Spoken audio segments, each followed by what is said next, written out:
Mereka mungkin menduga tindakan pengeroyokan itu akan membawa mereka ke surga nanti. Mereka diindoktrinasi dengan kebohongan, dan karena itu mereka adalah korban. Halo pemirsa, selamat datang kembali di SPAB Channel, channel yang membahas seputar fenomena sosial, politik, agama dan budaya dalam kehidupan berbangsa dan bernegara.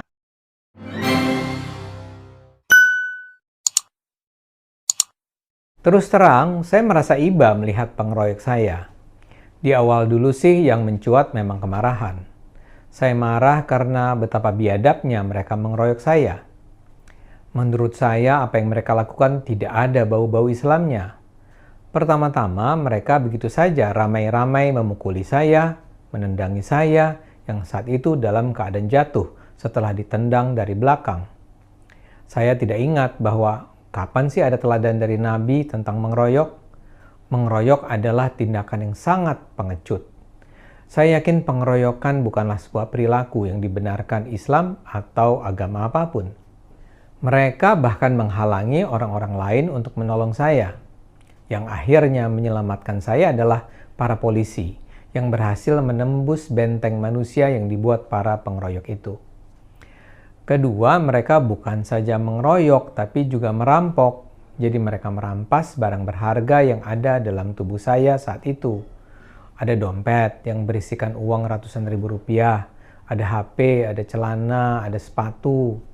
Untunglah ada seorang driver online mengembalikan HP saya dalam keadaan utuh.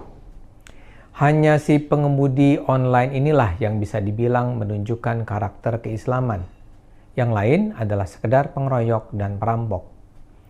Dalam tayangan saya sebelumnya, saya juga menyatakan saya menduga para pengeroyok ini pun tidak paham mengapa saya dianggap menghina Islam.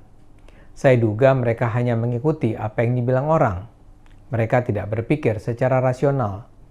Dan karena itulah saya katakan, bila pada awalnya saya marah, perlahan-lahan saya menjadi merasa iba. Saya iba karena saya merasa mereka sebenarnya juga adalah korban. Mereka melakukan tindak kekerasan itu karena mereka sudah mengalami indoktrinasi yang memaksa mereka tidak bisa berpikir secara jernih. Tentu saja secara hukum mereka harus bertanggung jawab atas apa yang mereka lakukan. Tentu saja mereka layak dihukum juga untuk menciptakan efek jera. Kejahatan adalah kejahatan.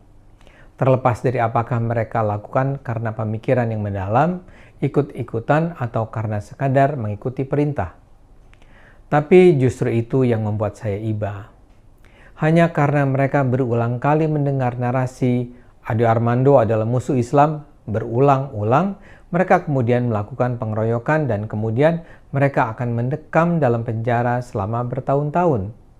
Itu tentu saja adalah tindakan yang sia-sia. Untung saya tidak sampai mati. Bagaimana kalau saya tewas? Mereka mungkin harus menjalani hidup selama lebih dari 10 tahun di balik jeruji. Bagaimana dengan keluarga mereka? Yang kedua, sebagai seorang beragama, saya percaya pada hukum Allah. Pengeroyokan yang mereka lakukan jelas melanggar perintah Tuhan. Dan Tuhan yang Maha Adil akan membalas kejahatan mereka. Akan ada hukuman yang setimpal. Pertanyaannya, untuk apa? Karena itulah kembali saya katakan, saya iba melihat mereka sudah dihukum oleh negara, masuk penjara, lantas dihukum pula oleh Tuhan. Dan itu semua dimulai oleh sebuah kebohongan tentang saya sebagai musuh Islam yang harus dihabisi. Mereka bertindak karena mereka dibuat tidak berpikir. Mereka mungkin mengira dengan melakukan itu mereka menunjukkan kualitas keislaman mereka.